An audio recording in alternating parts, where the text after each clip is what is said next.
Okay, so this is going to be a video on how to extract and edit the texture files for Dragon's Prophet. Gonna go to this website.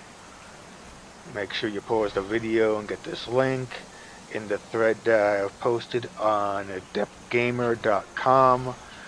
I have posted the link to this tool. Post number 7, make sure you register to the site and log in so you can see the download, IDX, UPacker, RAR. Make sure you download that file and extract it. You're also going to need to go to Vibrant Shot.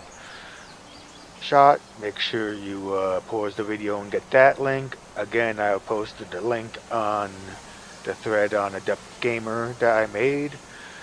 You also need Photoshop and the NVIDIA DDS plugin for Photoshop, which you can get on NVIDIA's website.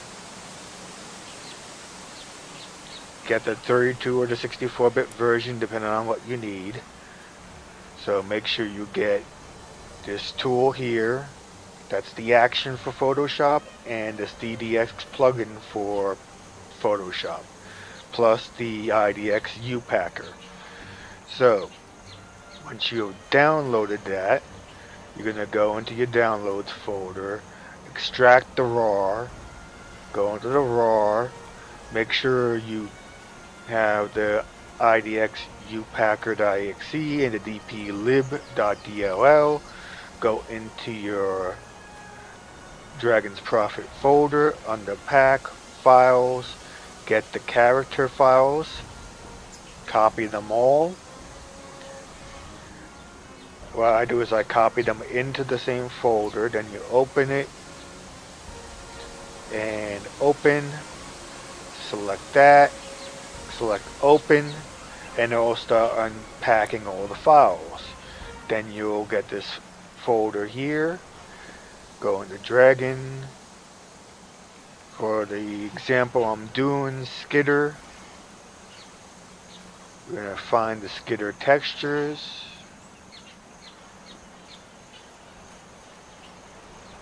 which are these 3. So open those in Photoshop.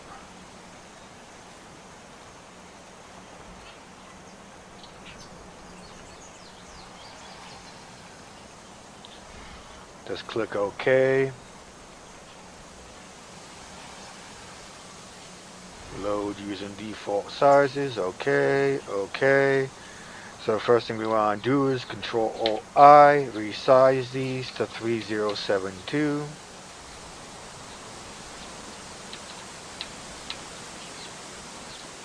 Control-I, 3072. Control-I, 3072. The normal map, you can just go ahead and save as is. Make sure you save as a DXT5 with interpolared alpha. That way it's semi-transparent. So go ahead and save it. This one we're going to come back to later. So this one, I'm just going to, I already have the action that I already spoke about installed, Vibrant Shot, so I'm going to do the 16-bit version. Just run it, click OK, right click, merge visible. We're going to do this 2 to 3 times depending on the texture. Do it again, right click, merge visible, and do it a 3rd time. Now this 3rd time it might have gotten a little bit too noisy, so just be careful what you're doing. So this time I'm going to drop it down to say 65% transparency on this texture, this layer. So go ahead and right click, merge visible, save. Now I'm going to take that, drag it in here, double click the base texture to unlock it, drag that one underneath of it. So now I'm going to Control-I to invert it. So now I'm going to put a transparency on the top layer to 90. and I'm going to merge visible, and I'm going to save it. Now, this is the texture here. It's called the gloss texture, or also called the specular map texture. Uh, this is the one that will cause a model to look overly glossy. If that happens, don't close this texture, because you're going to want to either darken it or lighten it to adjust the glossiness of the texture. So once you do that, go in game. So let's go in game. Let's go. Now you copy those files into your game folder. So I already have them in there. So game folder. So Dragon's Prophet, character, dragon, Silver, texture. I already have them in there. So let me go ahead and grab my I think you're staring at me. skitter out of help the me now. chamber. And there he is. Put that guy over there. I don't need him. So now P and summon. And you can see here it doesn't look too bad. But if I was to play with that specular map texture, I could increase and decrease the brightness of the gloss. Now, depends on the texture. Sometimes you have to darken it, sometimes you have to lighten it. So just play with that texture. But if you lighten it and it becomes too glossy or too flat, you want to go back and undo whatever you did. So that's why I say don't close it. So like for my Metron Unchanged, on purpose I made him extra glossy because he's a metal texture. So I want him to look a little bit more glossy.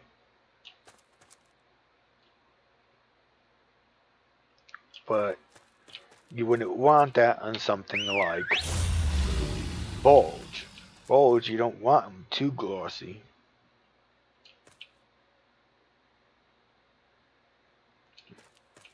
So make sure you play with that specular map or gloss texture to get the glossiness, the shininess of the model down right. You can see right there, there's a little shininess on the beige part of the wings. That's the texture that causes it. That shininess right there on the wing, on the claw from the metal. That's from that texture. So just play with it.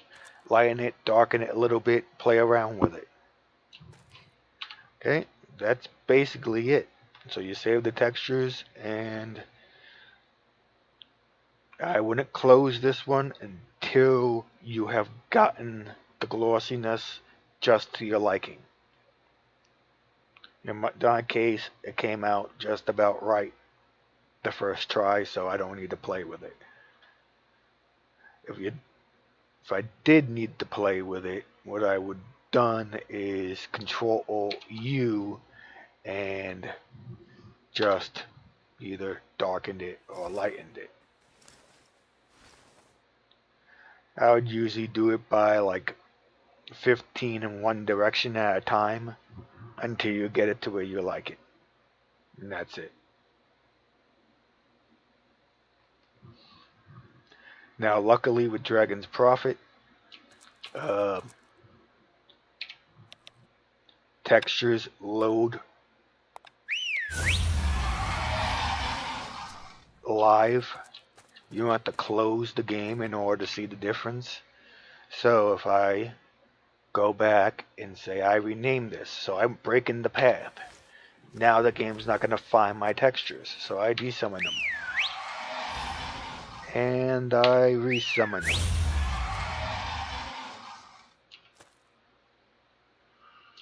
And it's going to make a liar out of me, isn't it? Maybe I did it too fast.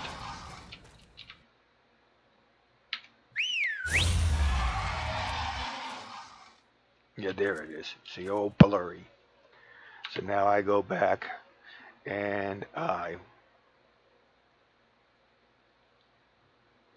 rename it back to the right folder and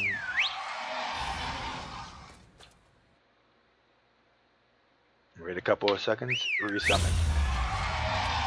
And all nice and detailed again. And that's it. Done.